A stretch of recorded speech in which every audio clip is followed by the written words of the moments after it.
Hi folks, I'm Pamela Young. This is Thrive 2030, brought to you by Growth Curve. Today it's my great pleasure to introduce you to James Wright.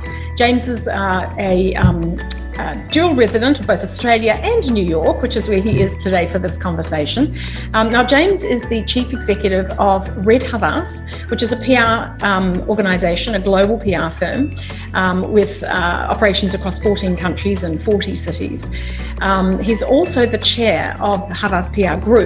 So he is very well connected with global businesses and has been in this industry a long time, which is why I reached out to him to have the conversation about communications, because everyone I've spoken to on Thrive 2030 has talked about both internal communications and external communications as being major issues of the past 2 years, and that they see big changes going forward. So welcome, James. How are you today?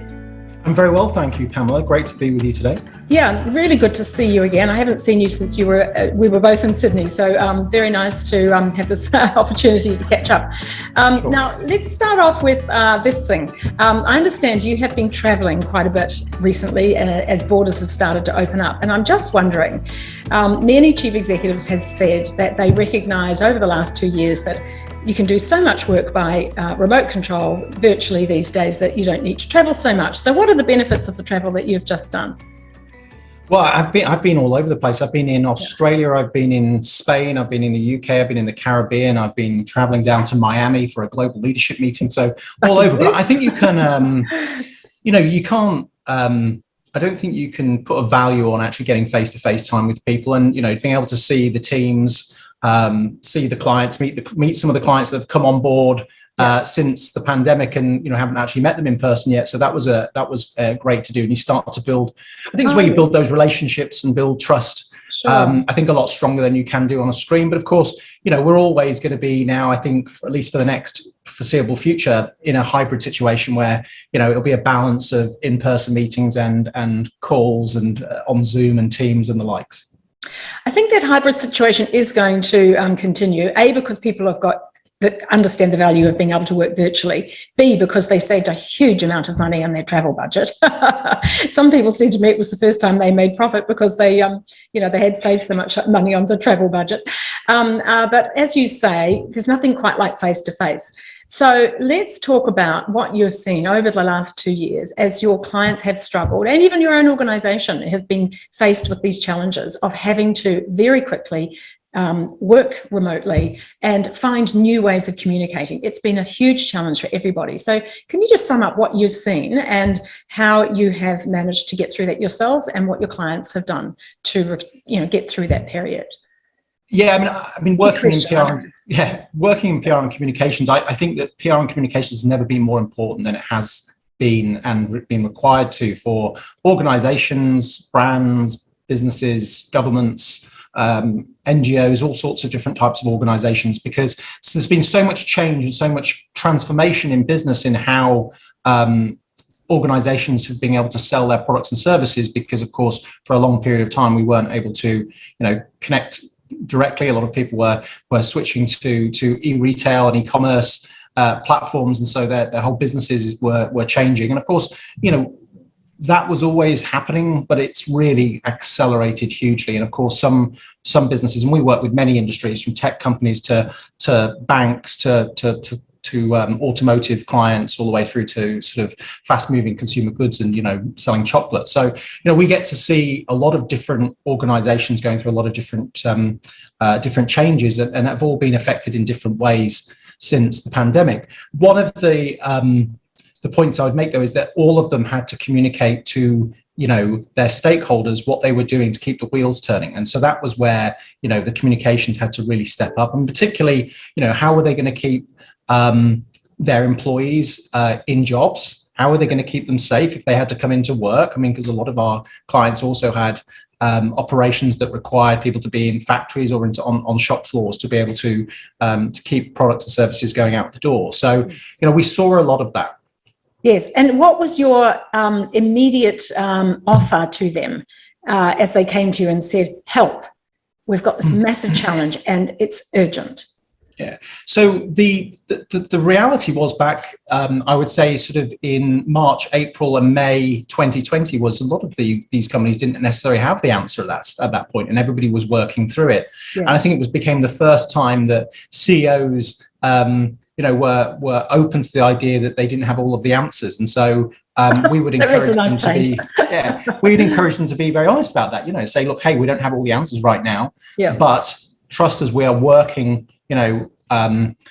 Working as quickly as we can to find the right answers. And so we were helping support them in making sure that their communications went out, particularly to their employee base and obviously other important stakeholders. And of course, shareholders were asking questions of the organization of how they were going to, keep operating under those conditions. And very quickly, actually, as businesses pivoted and showed their agility, and obviously some industries were hit more than others, they were able to find that confidence in being able to do their business in a slightly different way. I mean, we work a lot with pharma organizations and their entire sales teams, which went out to healthcare professionals to sell their products and services. That whole kind of Salesforce team was no longer going to work because it was basically done in person. But of course, I had to switch completely to virtually. So everyone really had to embrace the technology.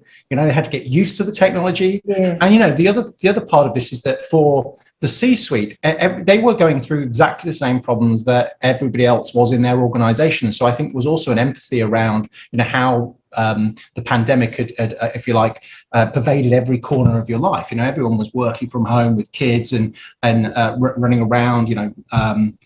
Having to take dogs out for walks, and everyone's cooking, and everyone trying to work through it as best we can. And over time, as I say, I think we've all become quite expert at working from home and worked out that things can be done that way, and things can be done from anywhere. And a lot of people obviously started to move out of cities at that time as well, and so there was a lot of people were connecting through their laptops or computers from pretty much anywhere in the world. Yes.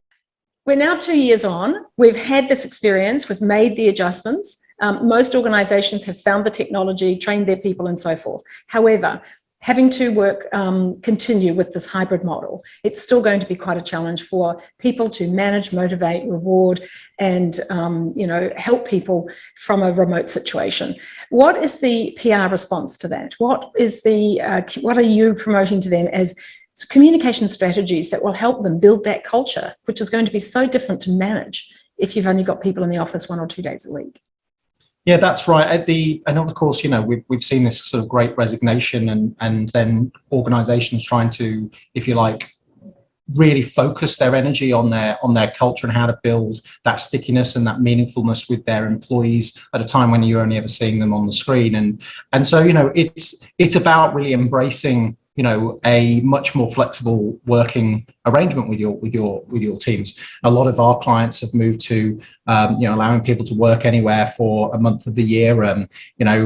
Flexible working hours have been embraced in an even bigger way than they were before. Also trying to put guardrails in around ensuring that people get some downtime too. So not sending emails before 8 a.m. or after 6 o'clock or 7 o'clock in the evening, whatever that might be. Some really basic 101 stuff around being able to do that. But then as we now move back into the office, and I was in the offices in our offices for example, in Madrid and London recently, a lot of people in those offices, getting back to when people are in the office, whether that's 1 day a week or 2 days a week, maximizing that time together. So really ensuring that there's those touch points culturally that they can really feel like they've got an affinity and attachment to the organization. And so I say exactly the same things to the clients is make that day be the funnest day that they have at work that week. So it's great what a bit of free food and drink, both alcoholic and non-alcoholic, whatever your pleasure is, can do. And I think that's where we've really focused on it.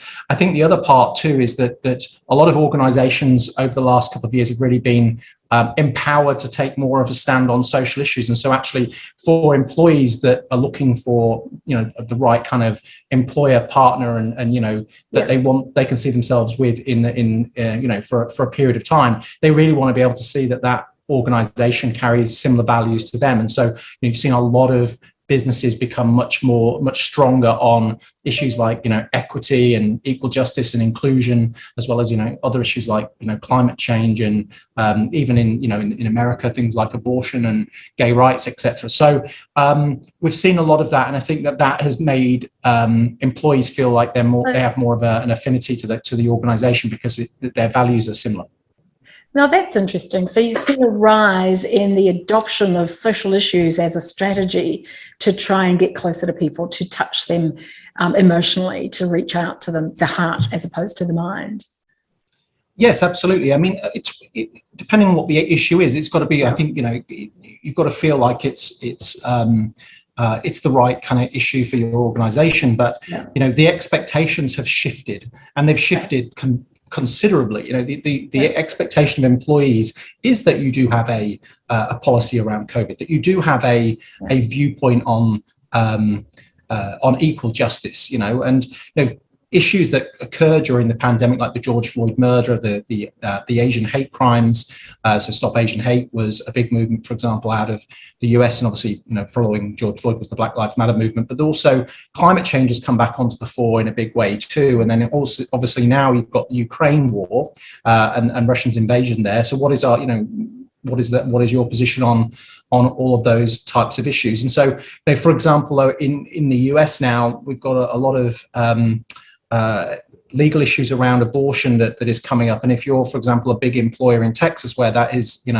dominating news agendas at different times over the last few months, you're expected as a major employer to have a position on that. That's the expectation of your employees. And so you need to be obviously kind of ensure that you're living by those values. If you're going to say you're going to stand up for something, then you do need to stand up. So how does a chief executive manage the budget on this? Because, that's quite a lot of time, effort and spend when they are at the same time trying to keep people focused on productivity, innovation and growth. At the same time, everyone's got digital transformation underway because we're all still trying to catch up and prepare for the future world in this hybrid setting. So that's quite a lot for the chief executive to be focused on. What are you seeing, and how are they managing to balance this time that they need to spend on all these different things?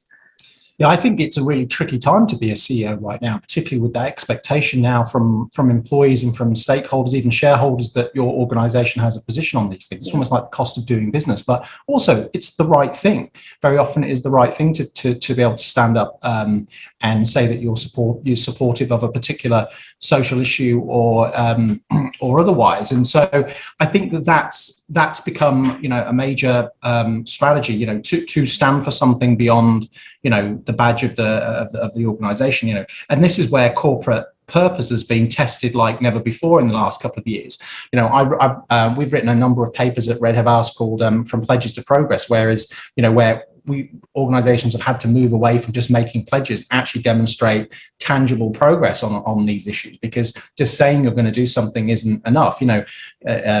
Purpose is what you do, not what you say. And so that's been critical, I think, for a lot of organizations. And at the end of the day, the turnover we've seen in different industries and with our clients has been huge. And so if this also actually helps create a bit more stickiness with their employees, then obviously there's a huge value to that. I mean, we're in a service-based industry, in PR and comms. It's exactly the same for us. We have been taking stand on certain issues. For example, in the Ukraine, we have 250 employees at Havas. We're owned by Vivendi, which is a world leader in entertainment and publishing. And we have a mobile gaming company called Gameloft, and they have 750 employees in the Ukraine. So we had to help them and support them through that. And just last week, I had the great pleasure to support a telethon that was aired in 25 countries. Red Havas and Havas PR were the agency behind promoting that. It was Save Ukraine, #Stop War. And so we were able to support our teams that have been scattered around Ukraine, and actually many people have fled into Poland and Israel and other countries close by as a result of that conflict. And to be able to support them and talk to them about how we can help in that way has been, by using our strategic and technical capability, has been great too, in addition to some of the funding that the group has been provided to them. Now that you've touched on Ukraine, have many of your clients had to address communication issues with their businesses and clients because of their involvement in Ukraine? And how have you supported them? What's been your key offering to sort of get them through this really challenging time? Yeah, I mean, and also it kind of depends on the industry you're in, because we've got a couple of clients who are retailers who've pulled out of Ukraine and closed their shops. But of course, there's a knock-on effect of that, which is, actually there's a lot of Russians that still need clothes, and there's a lot of Russians that don't necessarily agree with the war. Plus, also they are your employees as well, so you've got a duty of care to your employees. If you're just going to close, your operations, then obviously there's a knock-on effect to them. However, there's a safety issue here, there's a moral issue, and there's a financial one too, that all needs to be balanced. But again, I think it comes down to, is it the right thing to do? And I think one thing that I found really remarkable about this particular conflict is how much of the business world has almost kind of come together to help almost shut down or isolate Russia. So everything from the big tech companies to restaurant chains, to retailers, to car brands, not selling their vehicles there or whatever. So that's something that we've been supporting our clients on, and obviously. Again, it comes down to the expectation. The expectation of the organisation is that you shouldn't be operating in Russia right now. Then you have to find a way to make that a reality. But it doesn't just happen overnight. And of course, as I say, particularly those people that are in, or those clients we have who are in an industry that and in a business that is required in terms of for an everyday Russian, that's a really tough decision to make. Absolutely. So what channels are your clients using to reach out to stakeholders? I mean, they've got employees, customers, suppliers, communities. What channels are they using to get these messages out? Well, I think when the big decisions have been made, we've tried to ensure that the CEO or chairman or whoever was going to deliver it was delivering it in when I say in person, often through a screen, of course, but actually was talking to enough people in town halls and in announcements. But there's all channels are available to them. It depends exactly on the relationship that they have with with the particular stakeholder. But everything from emails to announcements that have gone out through social media, through LinkedIn and Instagram and Facebook and others that we've used, because it just depends, like I say, on the particular stakeholder, but also announcing it, publicly, to ensure that everyone is aware that this is the position that the organisation has taken. But it's always, I think, important that, particularly today, in today's empathetic world, that those messages are delivered by a human. At the end of the day, CEOs are humans as well. I know they don't always seem that way, but I can guarantee you they are. And so, doing it in a human and empathetic way is important. Yes, and what about channels for employees? Are people getting more creative? Are they sort of ditching the intranet and taking up with TikTok and Instagram and other channels that are reaching younger people? So, employee engagement has become a massive factor in the last couple of years for all the reasons we've talked about, in terms of, actually keeping people culturally aligned to the organisation, the turnover of staff. And, the whole kind of pyramid of authority has almost been flipped as well. So employees, the expectations, I say, has changed considerably. And so trying to ensure that your channels reflect the types and ways in which your employees consume media is really, really important. And so over the last 18 months in particular, a lot of our clients have really done a bit of a root and branch on the channels that they have. Those channels have been the channels for a while. Are they the right channels still? So embracing more social channels to be able to reach your employees is important. So it's no longer just an intranet and emails, but actually, what else can we use? Tools like Teams is a great, and Zoom are great, but actually, how also do we reflect the way in which our employees are consuming? So looking at more Facebook groups, or looking at even TikTok has been used as a channel to be able to reach employees. So everything is being embraced, and the biggest proof point for this, though, is that we specialize in internal communication and employee engagement within our agency here at Red Havas. And, the budgets that we've seen for employee engagement have tripled in the last 18 months, because that's how important it is that they get the employee engagement strategies right. And so, we will do, a bit of a, if you like, we call it a customer journey, but essentially it's an employer journey of how's the employee journey currently sit, how do actually employees engage with the organization, how do they receive information, and then actually what are the right channels for them. So we build personas around the different types of employee that they have, and then we look at those personas and what does that person traditionally, or sorry, not traditionally, but how do they actually consume media, and ensuring that then we are reflecting that in the content that that we're putting out through that strategy.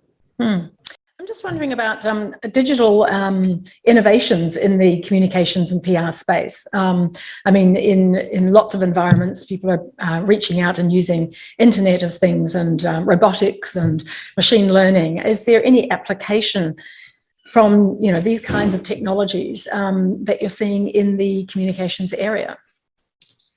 Yeah, there's all of the channels. Channels are always evolving. TikTok has just exploded over the last couple of years, as well as it's also become a sales tool. That the saying "TikTok made me buy it" is real.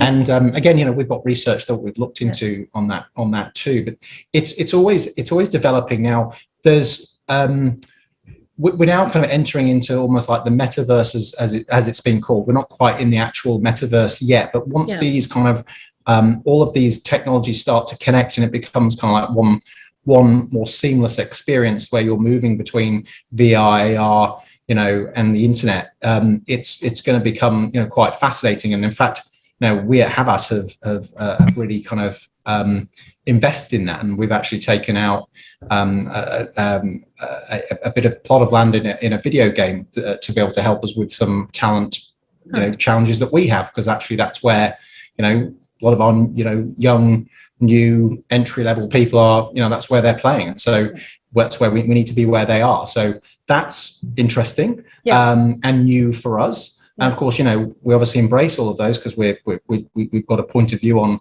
the metaverse. But all of those channels have to be right for your organization. They have to be right for the types of stakeholders that you're trying to reach. So it's not just about doing it for the sake of doing it because it's the new shiny thing, but actually that this will actually have a value to our organization. And that's why, for example, we're really looking at the metaverse and what that can mean for us.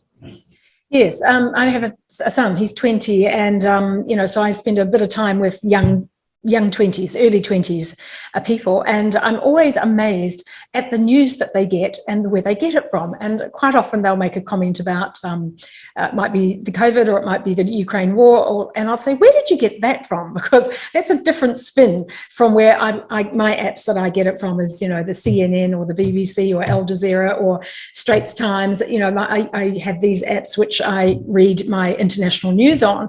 They get theirs from apps I have never heard of.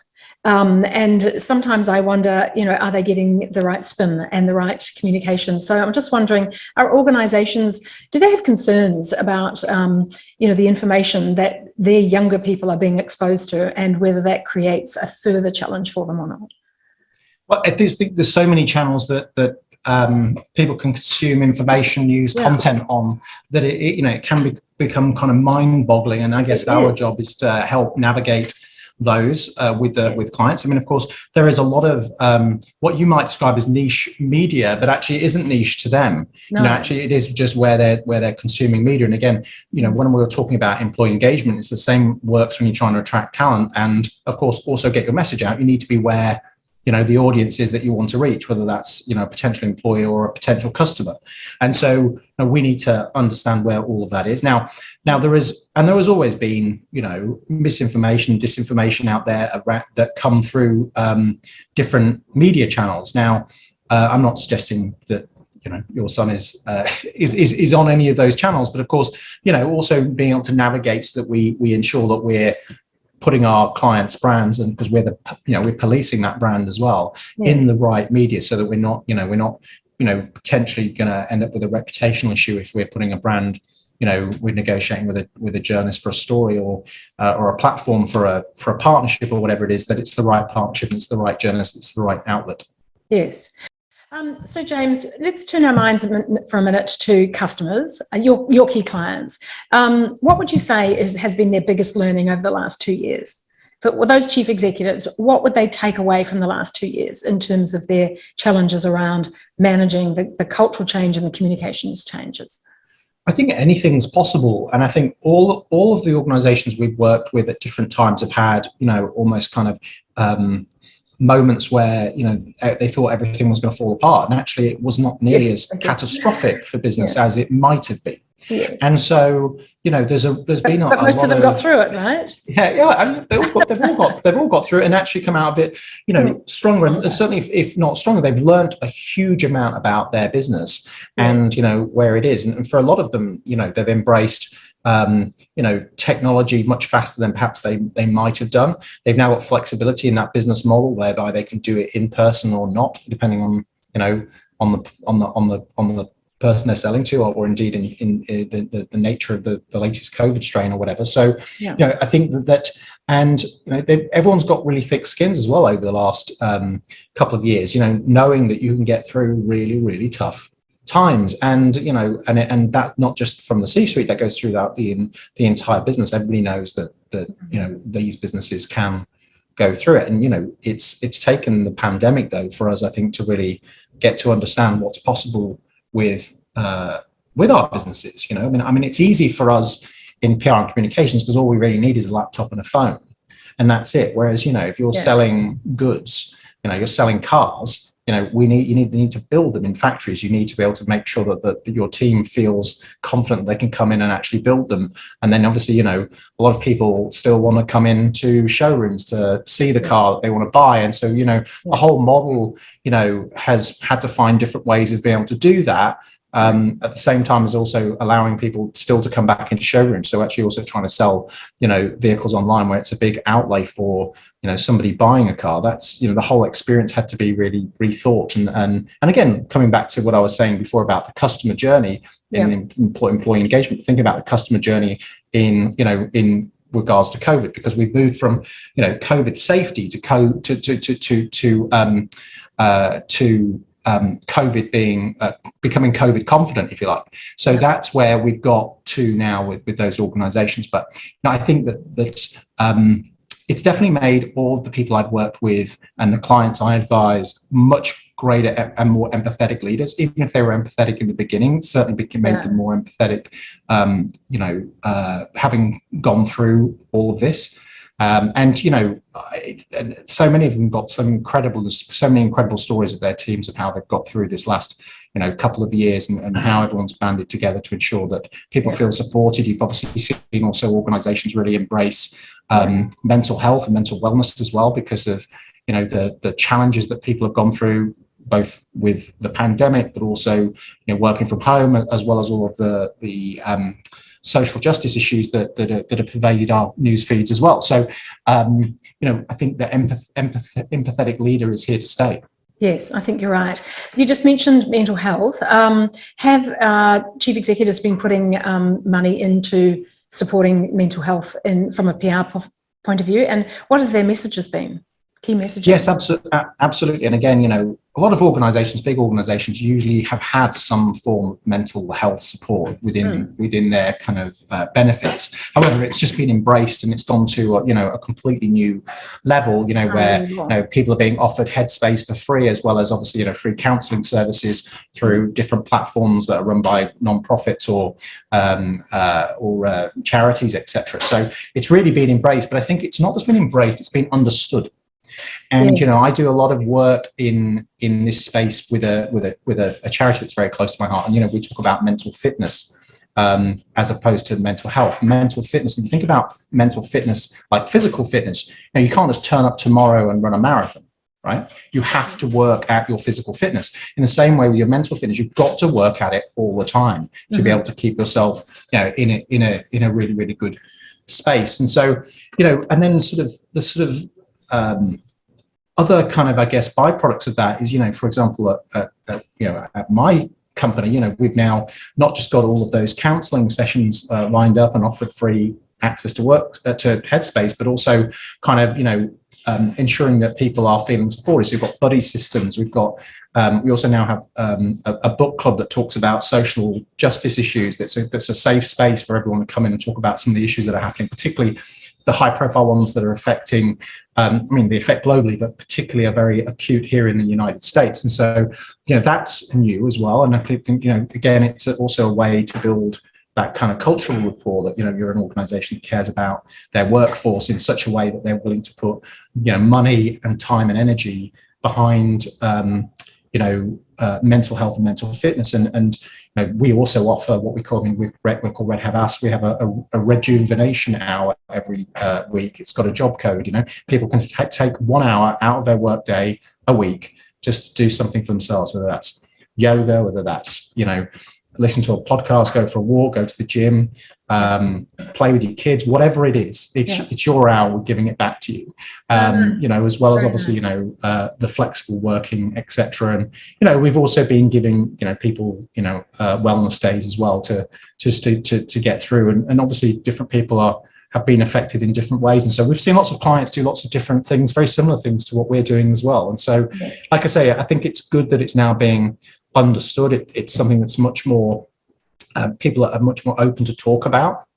We've had, CEOs actually being willing to talk on programs like this, like podcasts and webinars about their own experience of mental health, or those that their friends or loved ones have had. And so that's been, I think, again, a good thing, because of all the terribleness that the pandemic has brought, there has actually made certain issues come to the fore in a way that it wasn't before. And it's really, I think that can only be a good thing. I agree, James, and I'm just wondering how many years will it take for us to find the real benefit in this? Because we've done it because we've been forced to because of a crisis. However, the benefit in getting closer to people and building that empathy and giving them time to speak and actually listening, there's going to be some really huge outcomes and benefits, and the fruit of that I don't think has yet arrived. Because we're so used to delegating and being authoritarian. It's just a long way from that, isn't it? Yeah, absolutely. But it's a bit like when I was talking about mental fitness versus mental health, because we tend to only want to deal with it once it becomes a big issue for somebody. And actually what we should be doing is actually teaching this in schools with kids. Because in the same way we're teaching physical fitness in schools, you'd have PE classes, there should be ways in which we're teaching young people in schools to be able to talk more openly and regularly about how they feel and feel confident to do that. Particularly being in having lived in Australia for 8 years, I know that that's a big issue with young men in Australia, is getting them to not be such a bloke and actually open up and talk about their problems. And my friend who runs the charity, he does a lot of that, goes out to rural communities, speaking to, rugby clubs and cricket clubs and football footy clubs around, with the young men, talking about their, the challenges that they have. Yes. James, you mentioned, your time in Australia. As we look across the Asia Pacific region, we've got the East and West, and we've got, lots of different cultures.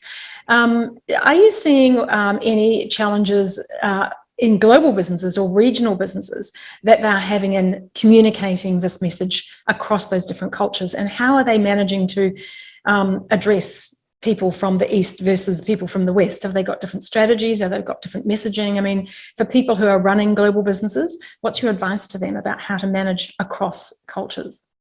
Yeah, and as you know, the Asia Pacific region is so rich in diversity, and you can't take a cookie cutter approach to any particular strategy. You've got to know, the culture of that country, and then you essentially pull together a blueprint that has enough wiggle room to make it work in a Japan versus in India, which are just hugely different markets. We've got obviously offices across the region, and I worked and I know a lot of my teams that are in there, but we've got clients that are across there too. And so what works in Korea isn't necessarily going to work in the Philippines. So we've always approached it that we might have a joint goal, but there might be different ways in which we're going to actually achieve it in those different markets. And that's fine. Really embrace the fact that those diverse diverse countries exist, and you have to then operate and approach them, in almost like individually, but with a sort of united goal, if you like, Yes. for whatever that might be. Yes. I mean, you take the issue of, like, for example, we were talking about, mental health. That is a very, it's a very sticky issue in a lot of those markets where, there is a huge taboo about it, in the same way actually there was in Australia, whereas it's not necessarily as taboo in Western Europe. Yes. So making sure that when we are approaching that, how do we actually help go into those issues in a way that feels right for that market and for the people, so it's not trying to put a square peg in a round hole, so to speak. It's culturally relevant, and it's delivered in a message is delivered in the right way, in the right channel at the right time, so that has the greatest potential to be a success. Thanks, James. You mentioned also earlier about the increase in the take-up of talking about and investing in social issues. Now, one of those social issues, of course, is climate change and becoming more green. And there's a lot of startups right across the world which are trying to capture this opportunity, which is to create green products, because investors are asking for it and younger generations are insisting on it as well. How does that change the communication strategy? How does that impact what your advice is to clients going forward?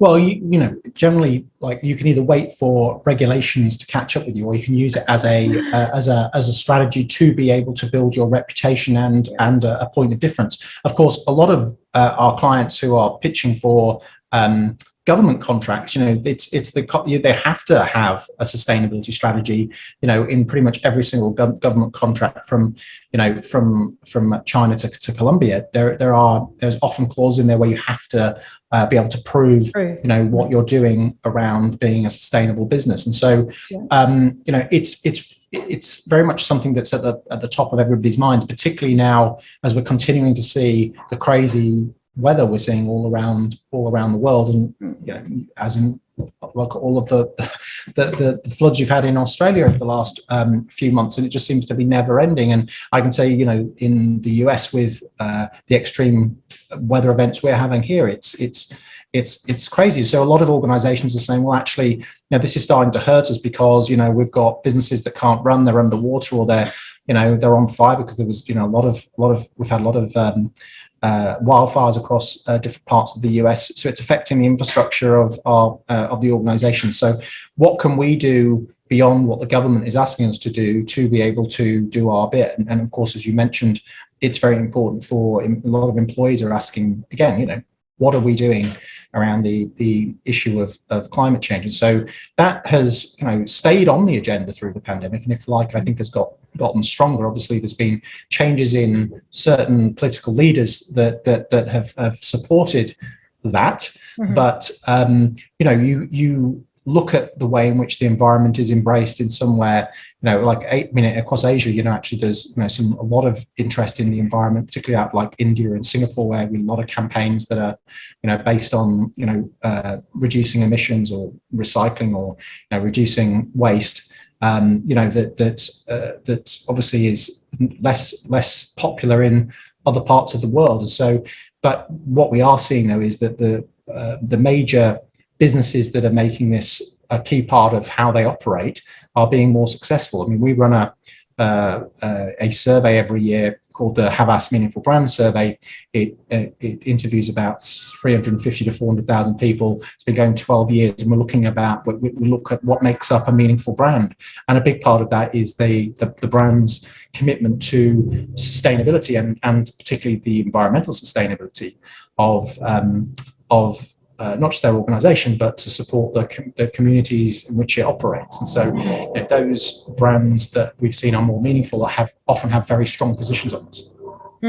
Have you seen any major innovations that are worthy of note from clients in terms of their actions towards achieving sustainability goals? Well, I mean, I think they've just embraced it in a much bigger way. I mean, you see, like, for example, everything from, the major trainer, companies who have now, all their latest models of footwear are, made from recycled plastic.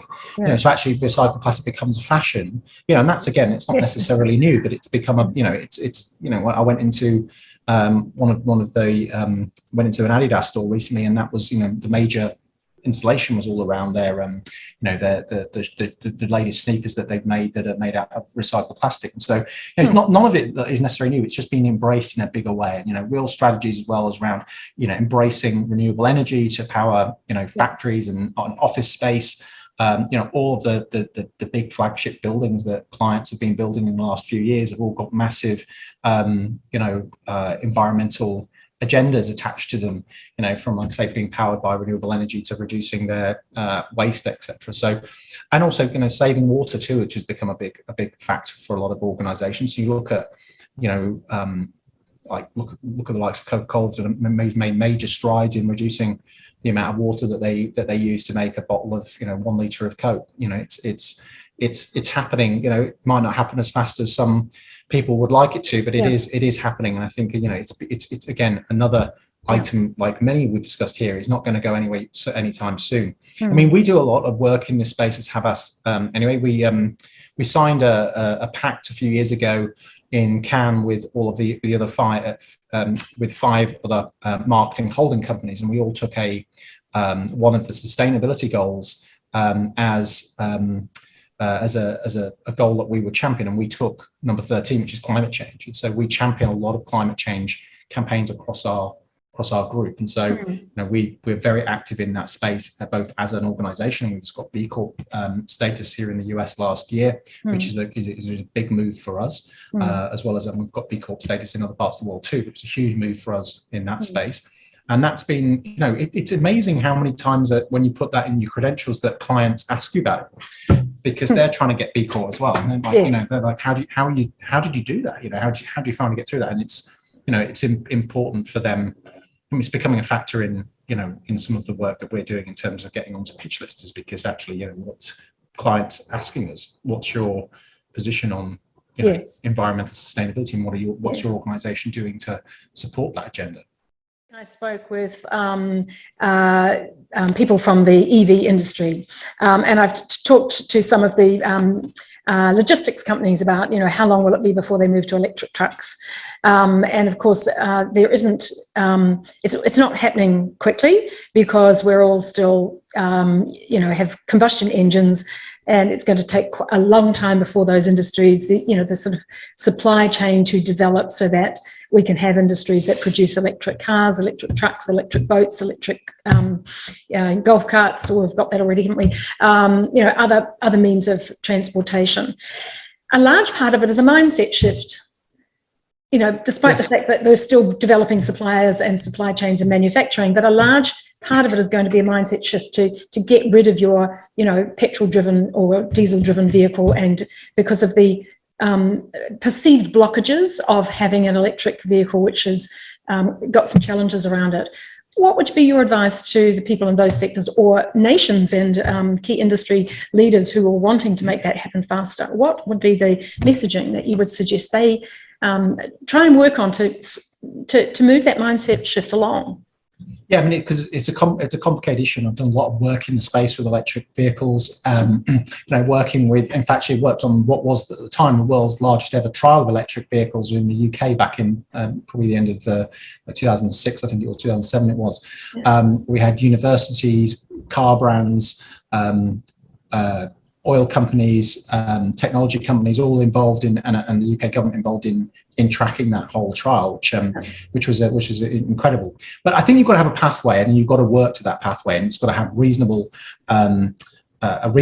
end in sight that's not so far in the future that it becomes kind of unachievable in our own lifetime. But for example, if in the US we're going to have only electric vehicles from 2030, then what do we need to do? How do we backcast from that time to be able to get to that? I mean, because the simplest way in which you make a car more sustainable, the easiest way is to lightweight it. And there's a whole strategies around lightweighting vehicles now, which is to take the weight off, so actually it doesn't need as much power and therefore as much energy to move the powertrain.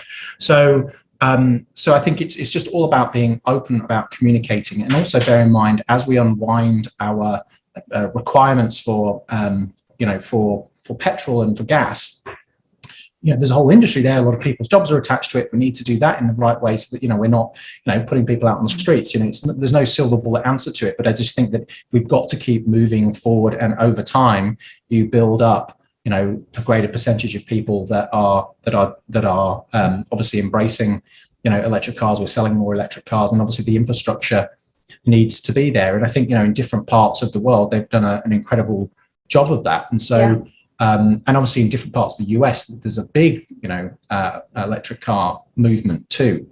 And so it's, just take learnings from other markets, be clear about when you think you can achieve things, and, be transparent about communicating that, and work with the right sort of, I think, third parties to help you make it happen as fast as you can. Yes. I mean, at the end of the day, as, younger generations are, become more keen to talk about and be more interested in the environment, then that that will help. The need. Yeah. Well, exactly. Yeah. I mean, they'll want that. They'll be asking for those types of products in the future.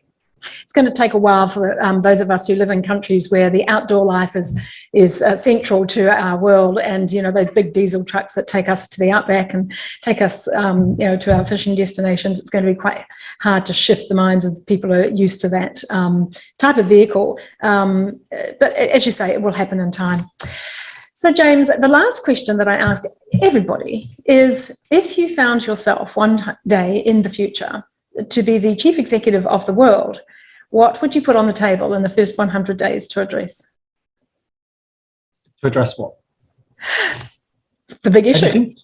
The big issues. Well, I think that the chief executive of the world, and you've got the issues. I often apply what's called the grandfather principle, and as someone with young children, I think about this a lot now. But the grandfather principle, which is to think that if your most important stakeholder in any decision was your grandchild, what decision would you make? And therefore, that is then being not just short-term focused on what's going to keep me in power for the next 4 years, as most of our politicians do, and what's most popular at that time, but actually what's the right thing for my grandchild, right? So that means making sure that we are continuing to focus on these big issues of the day, like equal justice and climate change, ensuring, healthcare for all, ensuring that, people have a great education, because everything starts from a great education. So how do we actually try to level up the gap between the haves and the have-nots in the world? I think that's where, I'm concerned about, some of my clients are very concerned about it, is that the gap is getting wider. It's not coming closer together in many parts of the world. And so how do we really address that? And that means that, we need to be, more focused on the collective as well as, the individual. So I think, that's where I would be, focusing my time. And I think that, the world is going to be a very different place again in 10 years and in 20 years time. I mean, you look at how it's changed in the last 10 years, 20 years, and what was possible there. And, technology is it's going to play a key role. And, we can see how the impact of artificial intelligence in terms of finding solutions for healthcare and for solutions for climate change is going to be, incredibly powered by that kind of technology in the future. And so it's really exciting too. And so embracing the unknown is I think, important to do. And that's where we see, the biggest benefits, I think, is when we take a chance and look at different technologies. Look, I think that's a very interesting perspective, the grandfather view of the world. And you're right, we do need to think further out than the 3 to 5 year term of being a chief executive. And, we do hope, don't we, that the incumbents are thinking beyond their own timeframe in those organisations. So thanks, James. That's a really great suggestion. Really appreciate your time today. And thanks for giving such great insights into communications and organisations, and particularly that big messaging around the empathy and the changes of our chief executives. And I just hope that stays. I hope that that becomes part of our muscle, and that, as we go forward, and the pandemic is, we recover from the pandemic, and we recover from the war, and we recover from our threat of climate change, that we don't lose that, and that we keep that, because it's good for all, isn't it? I agree. Yeah, for sure. Really enjoyed the conversation, Pamela. Thank you. Thanks, James. You have a great day, and all the best to everybody at Havas PR. Take care for now. Thank you. Thanks.